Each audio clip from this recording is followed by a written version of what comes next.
I'd like to preface all of that by saying that today's discussion is really geared toward giving you information. It is not about judging alcohol intake or lack of alcohol intake. I just want you to be able to make the most informed decision about alcohol possible. I'm pleased to announce that the Huberman Lab podcast is now partnered with Momentous Supplements.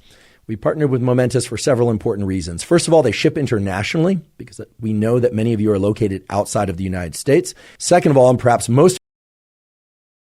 Hey, everybody. Welcome to the podcast.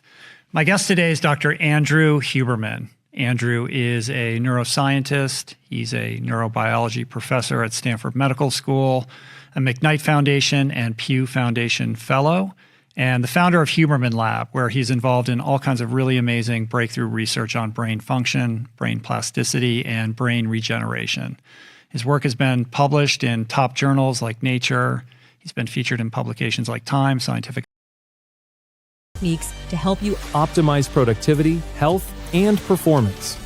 Tim, the variety of things that you write about, talk about, is so wide. So what is the question that most people should ask you? How do you break down complicated subjects? Microphone check. Jocko, how are you, sir? I'm doing pretty good. How are you? Feeling splendid, especially given this cocktail of adrenaline that you've been feeding me. Optimal minimal. At this altitude, I can run flat out for a half mile before my hands start shaking.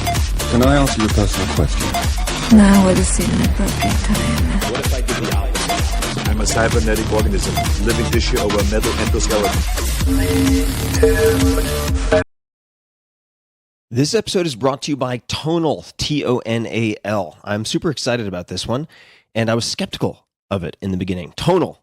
Quote, Tonal is the world's most intelligent home gym and personal trainer, end quote. That's the tagline from their website, folks, to give you the one-sentence summary.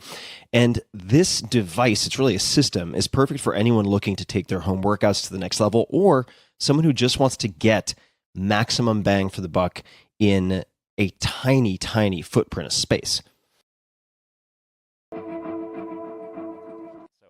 Welcome. I'm very excited today to talk about effective speaking in spontaneous situations. I thank you all for joining us, even though the title of my talk is grammatically incorrect. I thought that might scare a few of you away.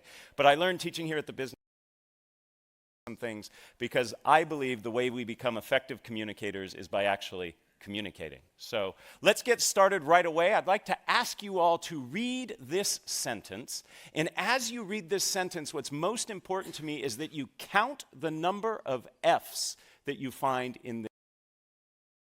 When I first was exposed to this over 12 years ago, I only found 3, and I felt really stupid. So I like to start every workshop, every class I teach with this to pass that feeling. No, that's not why I do this.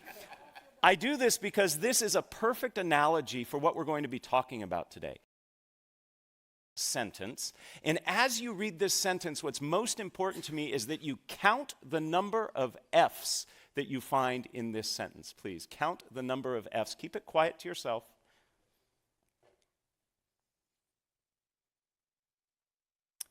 Give you just another couple. So within 30 seconds, it reaches the brain and bodily tissues. And within 30 to 60 minutes, it's going to reach its peak concentrations and have its peak biological effects. Those aren't always the same thing, but in the case of cannabis. Who actually runs the government, in your experience? Not who you think it is. It's, and in many cases, especially recently, the troubling part about all this is it's not even people who we vote for. When you look at ability, for that matter, to ensure that the government we have only exists with the consent of the governed, that becomes very hard to do, to hold people accountable when the person that you voted for is certainly not the one making the decisions. How long has that been the case? Was it ever the case that the president ran the country? When was the inflection point? I don't know that there's one